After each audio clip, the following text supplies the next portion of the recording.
Hey guys, J.Anthony here. Welcome back to my channel as I fall back in my chair like a moron. By the way, let me know if I'm awkward at talking to these cameras. It's one of those weird things where you're in an empty room and you're looking at some random camera and trying to be personable with it.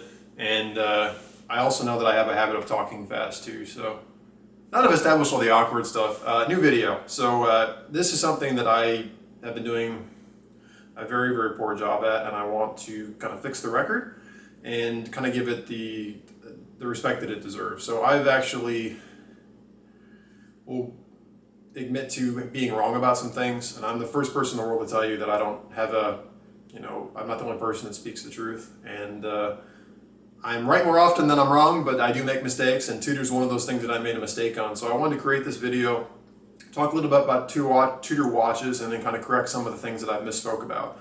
Well, I shouldn't say some things. There's one thing I misspoke about. If you watched my last watches, I would stay away from a watches I'd recommend video. I mentioned that Tudor uses solely ETA-based movements, and that's not true. Thank you guys for reaching out to me in the comments and letting me know. I guess within the last year that has all changed, and I'm, not only willing to admit that I'm wrong. This is a case that I'm actually extremely, ludicrously happy that I am wrong, because this is an awesome step for the industry and for Tudor as a brand. I think this is exactly what they needed. I'm very, very happy about it. So in that video, again, I mentioned that they only use ETA movements, and while that is true for 99.9% of their watches out in the world right now, and for most of their history, they last year came out with a new in-house movement. Actually, there's two of them, I believe now. They're called the MT series, I believe, and super excited about this. So they've introduced it to the blue Pelagos, and they also have another watch right now whose name escapes me. Forgive me. Please put it in the comments below. But they're both in-house movements, and looking at them, they're kind of utilitarian looking, the movements themselves. I've kind of taken some time to look at them. They actually remind me a lot of a Seiko in-house movement, close to maybe like a 6R15 in terms of just their aesthetic. That's no criticism towards the Tudor movement itself. I'm sure it's done to an extremely high standard, and I like utilitarian looking movements. Let me just be clear. I think in a Tudor watch, especially that they're a sports watch manufacturer, I think having kind of a utilitarian looking movement makes sense with the way their brand is. They're never going to be a Patek Philippe, and that's not what they want to be. They're not for people that are looking for a Geneva seal kind of fit finish. They're a sports watch, and I think they need something rugged and utilitarian in their watches. I think it's a total perfect fit for them. Just some basic specs I've read about the movement so far is that they have a silicone hairspring. I understand it's not the same one that Rolex uses, but I understand it's pretty good quality. And they have 70-hour power reserve, I'm reading too, which is incredible. For those of you who've been watching me for a while or just in the watch community, most watches, especially Swiss watches, you're looking at between a 42 to 55-ish power reserve. So 70 is really kind of pushing that bar. And a lot of things, sorry, I'm talking too fast. A lot of times what happens too is when you get a higher power reserve, you end up kind of sacrificing accuracy. If you've watched my videos on Panerais, for example, I mentioned that Panerai is on this trend of doing in-house movements, which I totally support. But they're looking at like 80-hour power reserves, and unfortunately, I'm reading in the forums and the comments you guys have left me that their accuracy is suffering because of this long power reserve. But I'm happy to report, at least in what I've experienced so far and what I've read and what you guys have told me, that Tudor doesn't seem to be having this issue. In fact, their movement is COSC certified, which is awesome. So you're getting not only a fantastic power reserve, I mean 70 hours is an awesome power reserve, but you're also getting the accuracy as well, so you're not really sacrificing for that power reserve. And again, they're very pretty movements. I like utilitarian looking stuff. The ones that I've seen incorporated, I saw one that they did a clear case back on. I thought it was a very, very sexy piece. And you guys have asked me before on Tudors, like the Black Bay and others, what I thought about them, and I think they're very sexy pieces.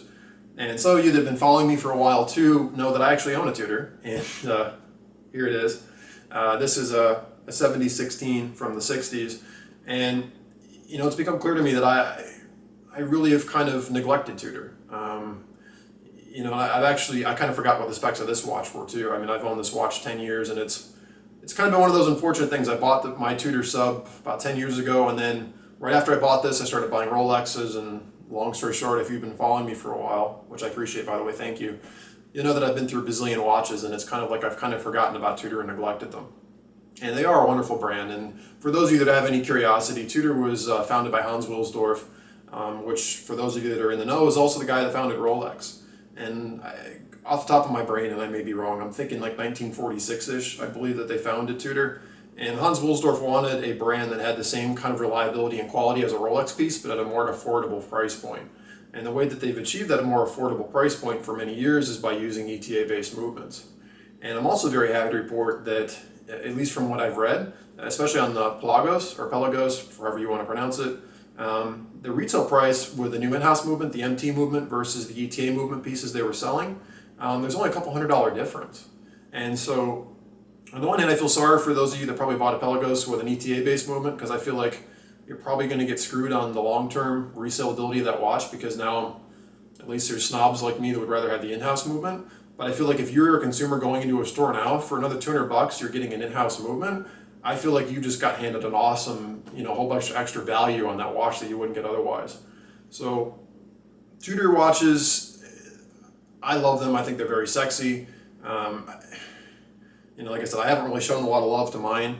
And I think a lot of that too is, again, that I've just been very distracted, and I'm very fickle. I get on these things and I buy, I'm surprised that I've lived in the same house as long as I have. I'm moving to a bigger condo now. I'm surprised I drive the same cars that I've driven for a while now. I'm always about getting something and then trying the next thing. So I bought Tudor, I got into Tudor, and then I've just kind of, I kept finding something else that I got excited about, so I've kind of neglected them. They left the U.S. market for a while. They came back to the U.S. 2013, 2014, somewhere around in there. So I think I'd definitely be open to buying a Tudor in the future. Of course, being a snob like me, only one with an in-house MT movement. I think I want to see how they hold up on the secondhand market for a while too. I know a lot of you guys have told me you buy watches for a lifetime, and I think that's terrific. Me being fickle and having first world problems of having, money and just being constantly wanting to try new things. I'm just always buying new things and selling old things. So I always, when I buy watches, at least I try to make sure they're going to have stable value, because I'm going to be flipping them a lot. And so I want to see how Tudor's resale works out over the next couple of years, because, if they actually end up holding their value pretty well, and I'm a little skeptical, only because me living within the U.S., Tudor doesn't have the brand recognition or the cachet of a Rolex, even though it's the same company. And I just worry that they're not going to have resaleability after they're a couple years old, because a lot of people are status oriented. They're going to be buying watches for brand recognition and credibility, and I don't know what the resale is going to look like. But if they have pretty decent resale, or they at least are consistent in their values, I think I'll definitely be in the market for one in a couple of years from now. And if you guys own one of these newer Tudor watches, or any Tudor in general, feel free to leave a comment below and let me know what you think. So again, yeah, like I said, I don't claim to know everything, and I'm frequently wrong about things. I tend to think I'm more right than wrong, but this is something I was wrong about, and I don't know how I missed it, but I'm so happy I was wrong. So Tudor's going in-house. They have the MT movement, 70-hour power reserve, COSC specifications, sweet. And again, I can at least speak to, of the Tudors that I've held, their fit and finish and quality is every bit as good as a Rolex, as it should be. So now that they have an in-house movement, I kind of wonder where the value proposition on Rolex stands now, because Rolex keeps raising their prices. And I feel like Tudor's almost kind of falling into the price range where Rolexes used to be.